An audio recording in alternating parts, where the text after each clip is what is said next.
maybe. I'll come and do it. I once went to a friend's birthday and they had IKEA furniture they hadn't put up. And through the birthday party, I just sat in his room and I put together his furniture. Yeah. Because I love putting together IKEA furniture. I'm insane, but I mentioned that as a joke, right? I know, but that's like, I feel it's so affirming. I know, but it's like my Asianness and my Swedishness coming together. Hello, welcome to Comedy with an Accent podcast. I'm your Taiwanese comedian, Quan Wen. I interview comedians who perform English stand-up comedy but who are not native English speakers, or they can have very distinct British regional accent. This podcast is all about comedy, about accent, about languages, and about the comedy technique. So stay tuned if you're interested. Hello, welcome back to another episode of the Comedy with an Accent podcast. I have a very precious guest today. I'm in a very emotional mode because she's almost my big sister, although it turns out I'm much older than her, but she is a more experienced comedian. Today, the comedian comes from, this is another country on the bucket list, from Sweden. Hello. We are gradually matching and finishing the map of Scandinavia. Let me recite some of your accolades. Comedian, actor, writer from Gothenburg, Sweden. She was selected for the Big Valley Showcase, the prestigious Pleasant Reserve. She has been in Amazon Prime's The Wheel of Time and Spider-Man Far From Home. Is that right? There's so many Spider-Man, I don't know which one is Far it. From Home, yeah. So the guest today is one of the top East Asian comedian on the UK circuit, although she only spent half her time here like a tech dodger. But I'm sure that's not her intention. Let's welcome Evelyn Mok. Yay, should I applaud myself? Yes, please, because there's no audience here. It was such a big introduction. Oh my God, I forgot to mention the now retired Rise to Meet You podcast. So she was one half, the co-host of the now retired Rise to Meet You. Mm-hmm. Doesn't the name Rise to Meet You sound a bit ironic now? How do you mean? Rise to meet you, but you're not there to meet anyone anymore. You just adieu. That's true. Rise to goodbye.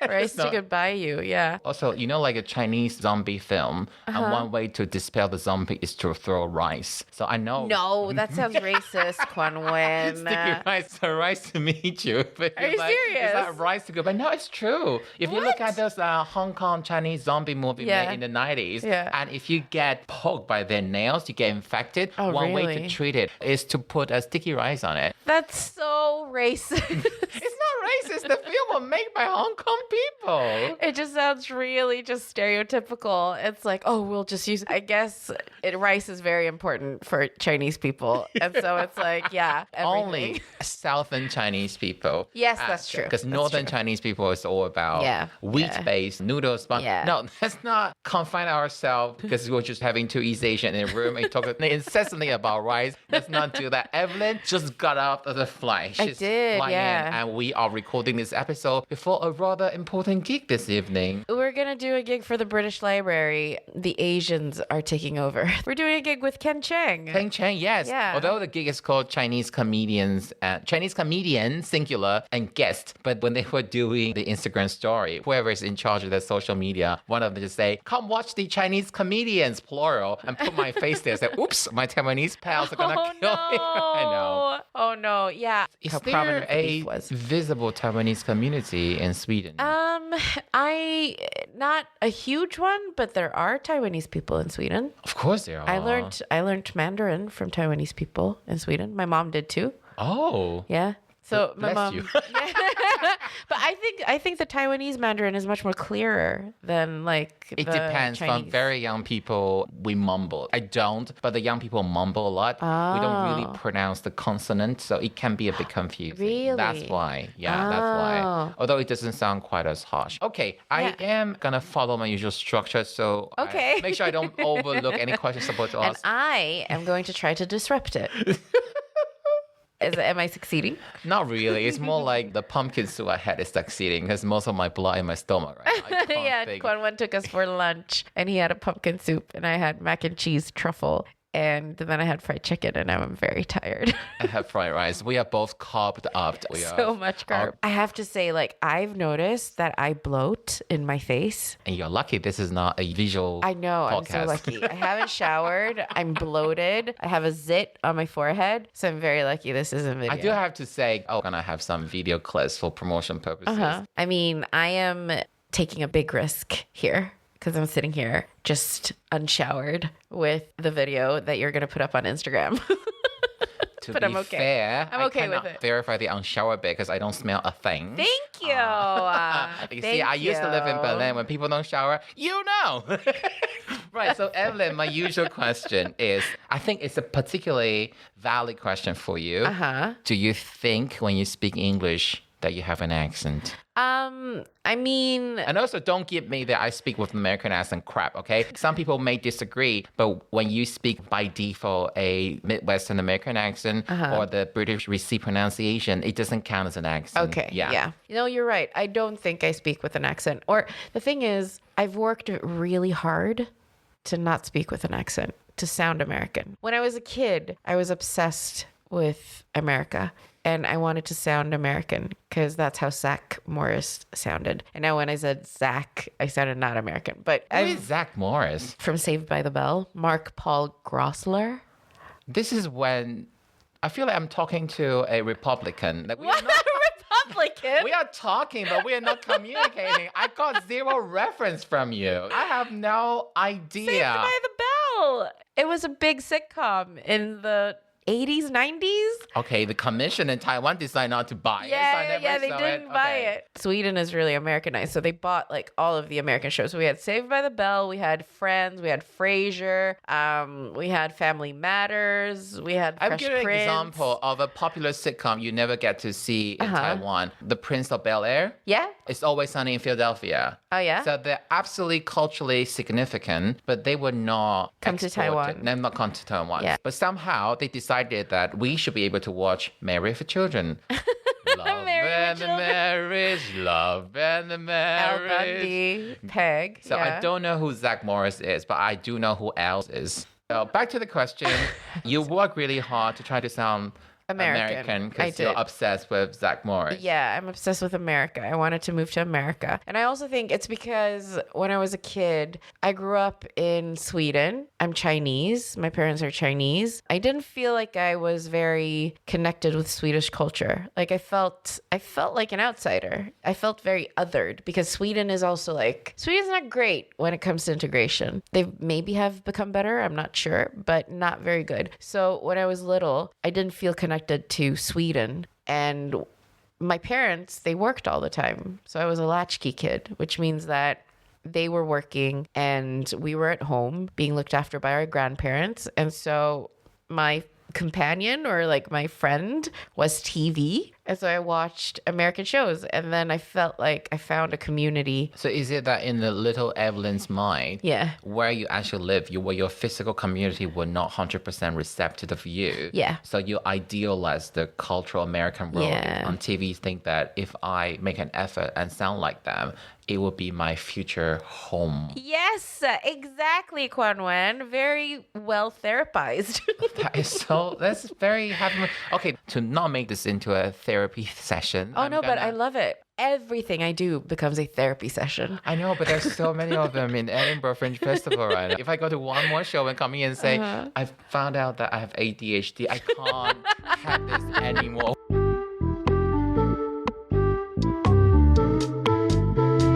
I was deep down, I wondered, am I censoring myself? Are there people judging me that, oh, you are doing this podcast with an agenda? You always pick an immigrant to represent a certain country. I said, no, I just invite people who I know better and who are already on the UK circuit. I think it happened, especially when I was in Berlin. There are more German comedians from a minority background because they be thinking about this for their whole life. Yes, They have exactly. something they want to say. Yeah. They've been dying to trying to find an outlet to say, have you ever realized my point of view? Yeah. Because in real life, you never really cherish my point of view. And now I have the microphone and you are listening. So I'm going to let you know Yeah. my point of view. Yeah. It definitely is how I ended up in stand-up, I think. I just wanted to tell my story because I never saw my perspective.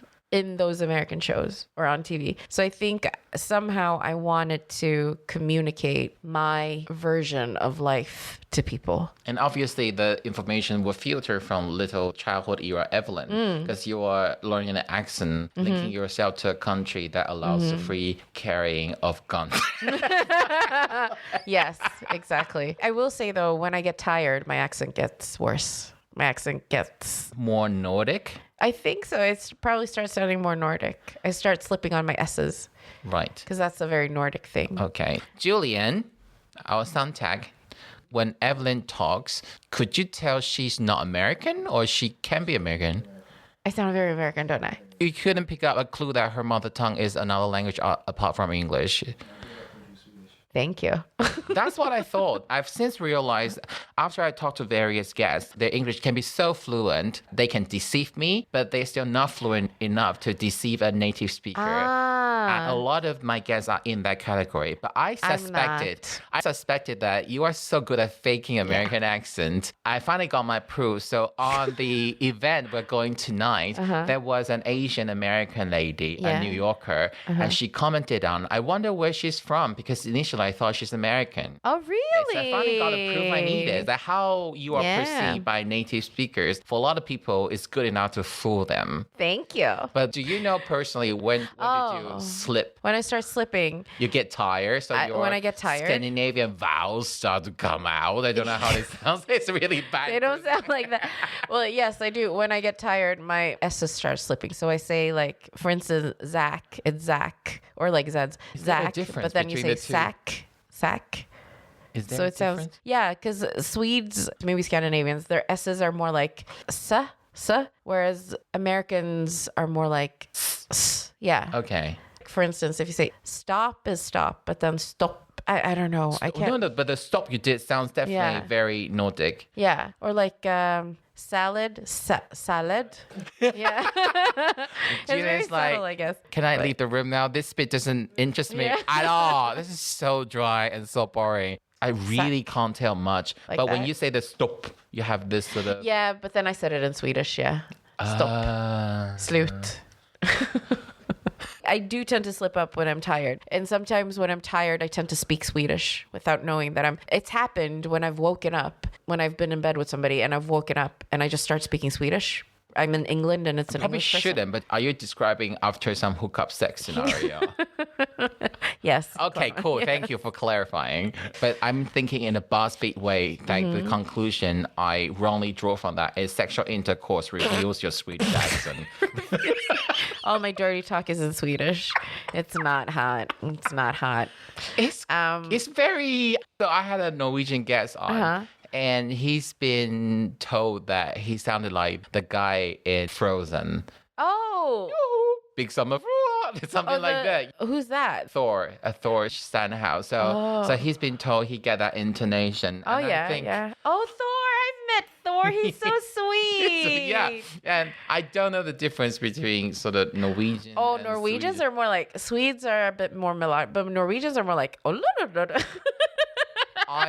I personally find that did the Swedish chef. you're giving yourself too much compliment. I wouldn't call Swedish melodic.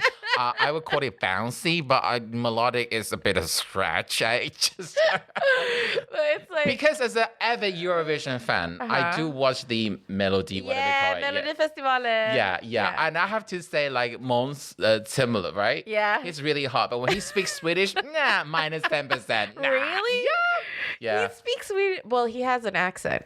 Måns has a Swedish accent. Or no, he has a southern Swedish accent. So it's... They were never pure Swedish. They were contaminated by Danish people. Exactly. And so that's why you find it not hot, because This Danes is the kind of are gross. geopolitics that people also Scandinavia wouldn't even bother. Danish is the worst language in the world. I wanted to ask you, because I had a Kurdish Danish guest recently. Oh, okay. Yeah. And I asked her this question. I didn't know where I even got it. I asked her whether it's true that Danish are considered the most vulgar people in Scandinavia. Vulgar, yes. Yeah. But then the conversation sort of stopped because I thought that by vulgar it meant like people who burp or something. He didn't know. She just think that the Danish people's sense of humor is more crass. They probably are more crass. They are more politically incorrect, but also they are drunks. I'm being so xenophobic towards Danes, but like I'm a Swedish person. It's okay. They are the most xenophobic in Scandinavia for the moment. So Yeah. exactly. And just prove that the Denmark market is not large enough, so Evelyn's absolutely not afraid of being cancelled by Danes. Okay. No, but because I'm Swedish, we also have like our beef with Danes. Swedes and Danes don't get along. I think Danes and Norwegians kind of like each other because they understand each other. But like from a Swedish perspective, Danes they're drunks who have no manners. Okay, and for Danes, Swedish are just pretentious. Yes, exactly. Swedes are fake. pretentious and prissy. And then you all see Finns as the background. Oh yeah, Finns are just like, drunk all the time. That's what we consider. And then the Norwegians, they're rich, but they're dumb. So I guess if you only concentrate on the Nordic market internal company, these are the go-to stereotypes. Yeah, those are the stereotypes. But yeah. you know fully well, once you're outside that zone, we don't really care. Yeah, nobody cares. Yeah. You think that we're all the same. Yeah. You're all correct to say we are the nice social paradise that all human civilization aspire to achieve. And then you have to mention, by the way, we made IKEA. Ha ha ha. You love meatballs. Ha ha ha. We are great at Eurovision. Ha ha ha. Ha ha. I don't think every single winning song from Sweden was fully deserving, though. What? Yeah. Excuse me. I'm Which sorry. one? Take me to the heaven. Yeah, well, I mean, okay, I get it. It's a low period of Eurovision in the early it's 90s. True. Yeah, she's not that great, but I mean, Euphoria, great. Yeah. ABBA, great. Yeah. What more have we had? I don't know. You were bragging about it. I know. And then you only came up with 2 examples. Yes. You didn't even hit the 50%. Months. We had Months. What's his song? Heroes of the Time. Was it that one? I don't think you actually know Eurovision as much as I do. I don't. You're gay. I cannot keep. How But could you I? are Swedish. But how could I? Even though I'm Swedish, you're gay. How could I keep up Who was Swedish entry this year? to Eurovision? Yeah. It's a lady called Cornelia with very That's sexy. right, Cornelia Jacobs. Cornelia Jacobs. Shame on you, Evelyn.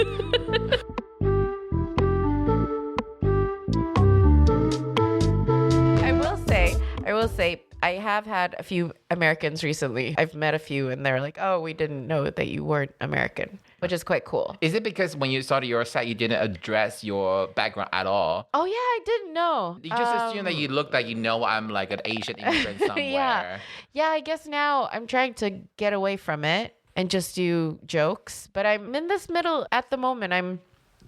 Because in the beginning, I used to always feel like I had to address what this was, what I am, because it's so much. As you say, like my parents are Chinese, but my mom is also Indian. And then I grew up in Sweden and I have this American accent, but then I live in London. So it's like I have so much going on that it's like if I just start taking things from the different parts without explaining it up front in a joke, then people will be confused, I thought. But I'm very intrigued by a part of you that you just mentioned. I only realized today because I was looking at your she has a Wikipedia entry, but whether she did it herself, let's not ask about it. But I only noticed that your mom, like you grew up in India up to the age of 10. No, I didn't grow up in India. My mom did. So whomever wrote my Wikipedia page, you got it wrong. No, actually, I got it wrong. No, you talk about it in your show, Hyman Maneuver, about the migration of your mom's side family. And I'm going to come back to the accent. Oh, okay. Because with a lot of comics, I think our journey is slightly more, I wouldn't say straightforward, but because we have to explain our background, either because our accent tied to our visual or the accent is so strong, if you don't explain, it becomes distraction. In your case, though, because you do an American accent so well, and people are vaguely aware that, especially in West Coast America, like Asian American really is a thing. Yeah. So you can afford not to explain. If you choose not to, you're absolutely fine. Yeah. And even if you kind of talk about you're from Sweden, I guess people have the perception that Swedish people are very fluent in English. So it's perfectly normal for you to have an accent-free American accent. Yeah. So you don't have to explain audio-wise, but visually, people still expect you to talk about it. I guess, as you said, it's like I could get away with not talking about it, but then if I bring up Sweden in the middle of my set, I would have to explain it then. So I wouldn't be able to have as free of a playing ground, I guess, unless I cover it up front. But I've started to do it less and less because I don't talk about Sweden that much. I just talk about my life now. rather. But the Swedish comedian Evelyn, if she chose to talk about her hometown, she has to go the extra mile to earn the credentials to talk about it, basically. In terms of comedic, your work and time spent, you can't just jump straight into. So let me tell you a stereotype about my home country, Sweden. Yeah. Because if you do nothing, you just jump into it. Yeah. The audience will be like, but who are you to talk about Sweden? Exactly. In a way. In Yeah. an ideal world, you know that this question shouldn't exist. Yeah. But comics work with reality. Yeah. The reality is, the audience would say, oh, hang on a second, you're Sweden. How? Yeah. Why? Explain. Exactly. And you just have to deal with it up front. I did it once where I didn't do like a rundown of who I am. And then I had a joke where I mentioned Sweden. And I was like, oh, why did they laugh at that? And then I was like, oh, yeah, I didn't explain it. So they were like, what? Why is she mentioning Sweden? So it's like you say, because that's what comedy is. It's subverting expectations or affirming expectations on stage. To a certain extent, that's what it is. So if you're going to be on stage and talk about parts that aren't obvious to you, because I wouldn't have to mention that I'm Chinese. People see that I'm Chinese. But because the Swedish thing is something that they can't see or even hear at this point, I have to address it. Or So I in have to your bring it set, up. if you're addressing something relating to the Chinese culture, you don't start from zero because visually there's a clue. You just Yeah. follow up from their expression of you after seeing your Exactly. appearance. Yeah. But if you want to talk about Sweden, for them, it's something starting from scratch. Yes, exactly. So, I mean, obviously they have first and second generation people in the UK as well. Once you mention that I'm like, oh, I'm Chinese, but I'm from Sweden, like born and raised in Sweden, then it's like, oh yeah, okay, that's like being Chinese and born and raised here. They get that, but it's just the fact that I'm Swedish. Has there been a time you thought it would be easier if you just deliberately do a stronger Swedish accented English? No. Have you ever tried it No. at all? No. No, I think I've accidentally, and the thing is, it wasn't even Swedish. It was like, I know that earlier when I did stand up, when I was on stage, I had a certain cadence or a certain tone that might have sounded like an accent, but to me, that was just how funny sounded. That's your stage way of speaking. Yes, exactly. That was my stage way of speaking. Like I would say words in a weird way because it just sounded funny to me. Now that you mention it, I thought I would only do this later, but I okay. actually had a video Oh, yeah. from your 2013 Oh, my Kyoto. So that was one of my key questions today. I remember watching this when we first met in 2015, and I saw your name as a headliner. So I Googled and I found earlier clips of you starting out in the UK, which was around 2012, 13. Yeah. And I feel at that time you had a more distinct non-American accent. I couldn't explain, but I just concluded that was your Nordic accent. But Yeah. you're probably someone who's really good at languages. And after you moved to the English-speaking country, you were able to improve on your accent. So that's why you got rid of that accent. But that's always my impression. I didn't expect that for you. That's a stage way of speaking. It was a stage way of speaking. It was never conscious. I think it had to do with nerves. I was nervous. And so I would go up and I would, like when I first started stand-up, I had a character. I performed as a character on stage. Oh, what? Does the character has a name or just for you is the mode you go It was into? it was my name, but it was a very distinct character. So it was like a very shy, introverted girl who would go up. And when I moved to the UK, that was when I first started to do stand-up without the character. So I was getting out of that character. So I think that might be some remnants from the character that I used to do. Because I used to be so nervous going up on stage. I had so much stage fright. And so the only way I could go up, one day I went up and just this character came out. And then I was like, oh, okay, this works and it's funny. And I could be on stage not having to be myself. All of my nerves just go into this character and I don't have to be scared about being on stage. So the character was kind of like a way of dealing with my stage fright. And then as I guess got more experienced, I wanted to try and do stand-up as myself. But I always had a lot of stage fright. So I think the accent that you're hearing in this, in this clip, it's more a result of nerves rather than conscious decision making.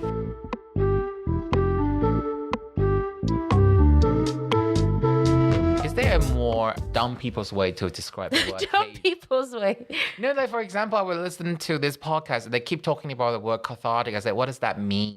I think I've heard it everywhere, but and then they finally explain cathartic.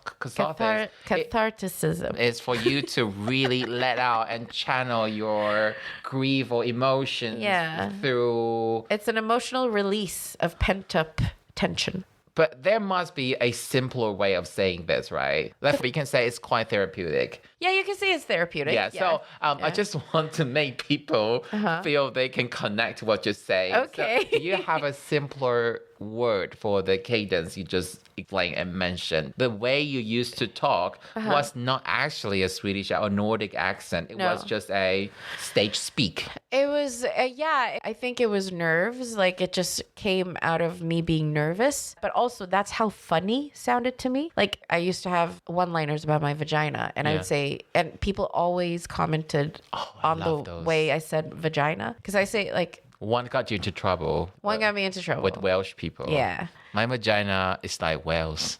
People only visit ironically. Yes, exactly. Is that right? Yeah. Word by word. It did, yeah. It's word by word. Yeah, it was publicized in The Guardian of one of like the best jokes of the Fringe 2017. And then a lot of... by other comedians. No. Yeah. Was it? Yeah.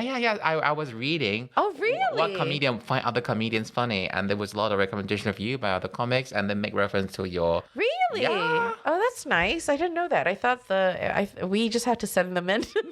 No, unless you keep saying it. Just don't stop saying it. Come on. Make a continuous effort really to funny. promote fellow comedians. That's funny. Well, I used to say my vagina. Yeah. Like I say vagina in that way. It's just the You like... over-articulate every syllable. Yeah, and it's also like, it's just a funny way of saying it. And it's just like, I like the way it sounds. So when I spoke on stage, I would just be like, how does it sound the funniest, this word? And I would say like, in my pants and, like stuff like that. So it's just like... Really emphasize certain syllables. Yeah. I have So to it's say, just though, I don't do different this ways to all of- the guests. I know you a little bit better. And to play the video in front of that person from the start of the comedy career is And then dissect it. incredibly impolite and cruel and awkward. That it just cringe. be awkward, It's yeah. cringe, right? Could be I really think it's awkward. only because it's Evelyn today. I think, okay, I'll go there. But when you say you find that just this how funny something to you, is it because some older traditional Swedish comedian or some traditional American comedian gave you the idea? Where did you get that idea from? That way of talking is how funny it sounded like. It's probably from my friend Maria. Her name is Maria. That's so Swedish when you just pronounce Maria. She's half Finnish, half Swedish. And Maria. We started comedy together, and she's a really, really funny person. And I actually met her yesterday as well. She's really, really funny. And she would have such a funny way of speaking. And I think after hanging out with her, I picked it up. Oh, yeah, this is how funny sounds. Like you have to sound funny as well. Or not have to sound funny, but there's something about sounding funny and playing with sound and words when you're a stand-up. If you have a certain way of speaking, like Hannibal Buress has a very special cadence. Mark Normand, John Mulaney has a very special cadence. Yes. Like, and if you, I wonder whether that changed after the lapse. oh, I I've don't got know. his ticket. Absolutely pricey. But anyway, sorry for cut you off. Yeah, I think he's one of the greats. So, like, especially when you work with jokes, because jokes are rhythm. That's what I find. It's just like, this, like if you place a word here in the beginning, maybe that doesn't work as good as you placing it at the end. That's a very basic joke writing thing. Because I would joke around and stuff, but I never thought about how I was telling a story or how I was telling a joke because I was only with my friends. And when you're with your friends, you have flow and you don't think, you just go. But then when you do comedy on stage for people who don't have your references, you're like, oh, I have to think about how I'm presenting this to people who don't know me. And I have to think about how I formulate this and how it sounds. If you can figure that out, because you need as many shortcuts as you can to get to your point quick enough or get to your punchline quick enough. Maybe that was what I was figuring out as I was starting out in You're finding England. your voice in a very cliche way. 'Cause Yeah, basically, your friend appeared to be very funny to you. Yeah. But my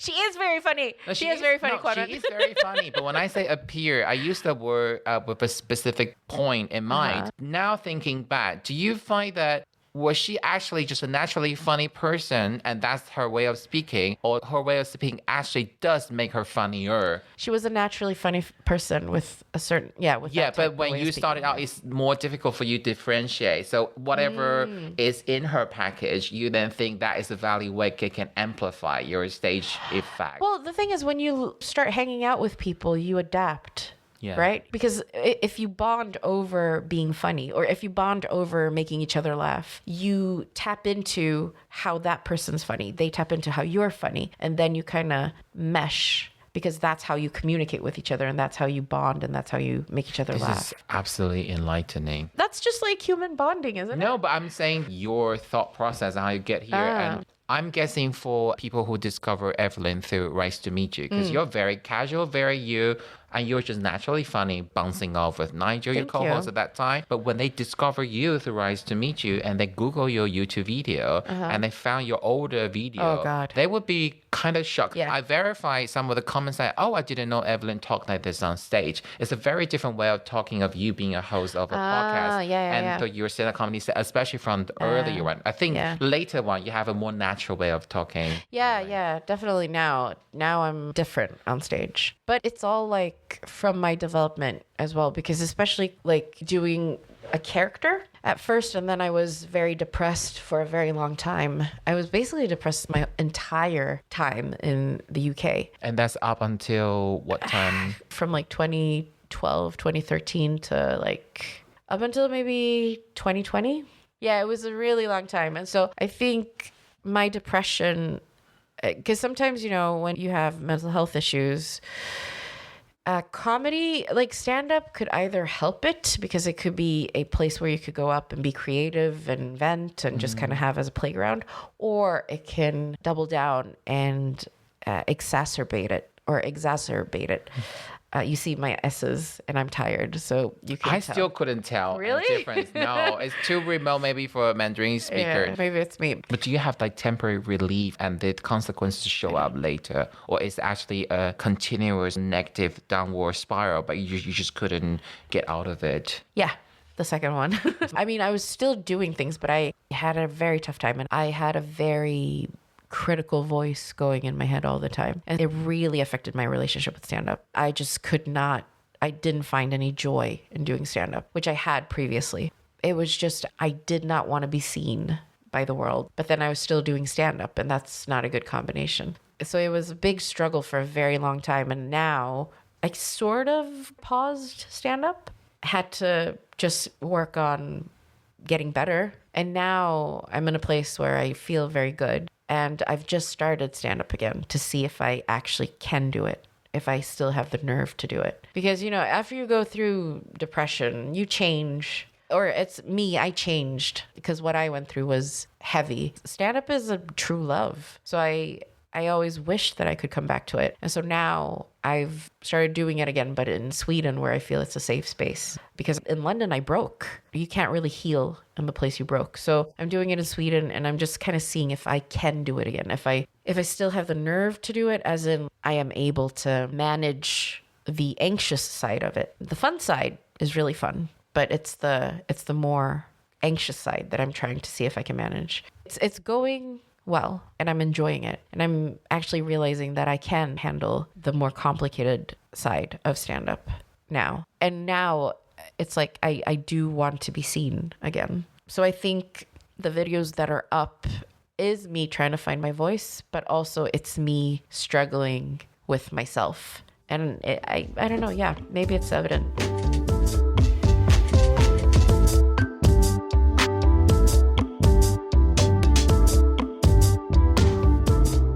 Initially, I had a character, like an actual character that wasn't me. It was like a very introverted girl who just went up on stage saying dirty stuff. I mean, I still say the dirty stuff, but I'm not as introverted. And then as I was going out of it, I had a persona, which still kind of wasn't me, but it was a version of myself that I think... Unfinished exorcism.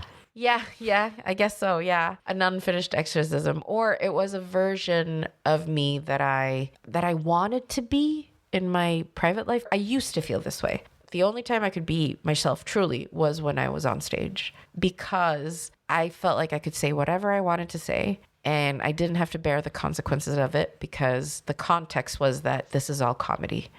So it's a joke, or is it? People wouldn't know if I actually meant the dirty stuff I said, because the context was, this is a joke. Don't take this seriously. And so I felt this freedom being on stage because I could express whatever I wanted to express. But now I feel like I'm very close to, actually, when I had that period where I had a persona, which was basically me being a version of myself that I wish that I could be in my personal life, more bold, more daring, more flirtatious. People would say, that's not you. Why don't you just try to be yourself? Because the person who I was off stage was the opposite, like kind of prudish, kind of Quiet. yeah, a bit quieter, a bit more immature, I guess, a little bit naive. And then now I've gotten to a point because I've had to do a lot of work, just internal work to get out of my depression or to just move on with life. Now I feel like I am very much myself on stage because I feel like in my private life, I've allowed myself to open up and be more of who I want to be God, you just unapologetically. proved me wrong. I was like, we shouldn't be using words like cathartic. But then after explaining that, it's like, for you, stand-up comedy, the only word that's suitable in this scenario seems to be cathartic. Yeah, it's cathartic. Yeah, it's cathartic. I hope we all learn. Okay, Yeah. it's gonna be cringe again. I'm gonna show you the second video. This is the one you did for Comedy Central. Oh, God. And I think that's when you grew in terms of your stage confidence. Yeah, but you're 'cause this is still persona. using the cadence. I remember watching this back and I was like, what am I doing? Okay, so sorry for that cringe, but you have this higher status. Yeah. I despise you, that bossy attitude. Yeah. Yeah. But it's still in that pattern of cadence. Yeah. Yeah. As you say, it was a bit bossier. And Was a God, bit I don't like- give a about you guys. Exactly. Yeah. Exactly. And it wasn't. But is it someone you want to be? If you think about it, after all the work you've done for the last couple of years, If I look at this now, I see that it's a shield. it's your guard, basically. It's a guard. Yeah, definitely. Because I didn't want people to see who I was. And now, I mean, you're going to see me tonight. So we'll see. Technically, it's more ideal to record this after the show tonight. But, you know, logistics. Logistics. When I look at this, I just see that I'm shielding. This is also how funny sounded and looked to me. This is what I thought was funny. And so this is why I did this. But at the same time, I can see that it's a shield because I didn't want to. I wasn't ready, I think, to be myself on stage. You can definitely go and sound like a stand-up. Yeah. And you can go through the motions of what a stand-up does. But then to me, I don't find it interesting. I find honesty interesting. I hope that I've always had some kind of honesty in my comedy, even though I've had a persona, even though I had a character. I think my worldview was always very honest. That's the only thing that hasn't changed about me. I think I just want to be as honest as I can, as in this is how I present my worldview, and I do it through comedy. That's the only way I know how. And so for me, it's interesting when I feel like I get a bit of the person who's speaking. For instance, Bill Burr, one of the greatest comedians, I think, but also he's just incredibly honest, and we get him unfiltered, authentically.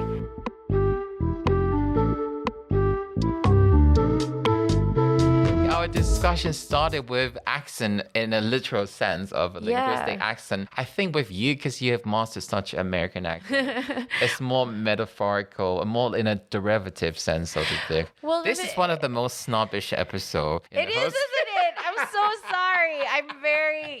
I'm very pretentious. And also, ironically, I've mastered this accent, but I cannot do any other accent. I think the part of my brain that does accents only has to focus on this to keep my American accent. So if Can you not try to fake like a do- posh British accent? I could. You would sound like Reese Witherspoon. Like Yes. I was like my British friends, they're like, you Anne sound like an Hathaway. American who's in trying to Anne do. Hathaway in One Fine Day. That kind of British accent. It's really bad. Well, okay, I could try, but it's really Okay, I could It's see really another posh. Instagram story It's coming really with bad. this. Please do. It's really bad. My English friends, they say that when I speak when I try to speak in an English accent, I just sound like an American trying to put on an English accent. Oh my, there are so many layers of wrong. I know. It's Just do really it. You bad. describe it. You can't. I just did it. Oh, you did? I did it. So Evelyn just apparently tried to sound like British without me even realizing she was. I just did it. I just did it, Kwanwen. Couldn't have told at all. That's what I'm saying. I think my accent brain is working so hard to keep my American accent intact that I have no room to do any other accent. If I were to nail a British accent, my American accent would just like fall away. I finally remember the question I wanted to ask. So let's say if you're doing English stand-up comedy, but in Sweden, and you suddenly, your joke, the material comes from Swedish observation about Sweden. Yeah. Did you feel you have to prove to Swedish audience you are also Swedish to be able to make that joke? Because your accent make you sound American when you're performing in Sweden. So I talk about this because I interview a guest from Germany, and because her English is so good, before she jokes about her Nazi grandfather, she needs to throw in a bit of phrase in German to prove to the German audience, by the way, I'm also German. I'm absolutely entitled to talk about my real experience in case you think I'm just American faking German. Her English was so good, she actually had to make sure there are German phrases in it. Really? Yeah. So I wonder whether it would be the same scenario. But I don't know whether you do English comedy. No. Not interested. Not really, because either people know who I am. In fact, you're big in Sweden. Big in Sweden. No, or I say that I'm Swedish and people are fine with it.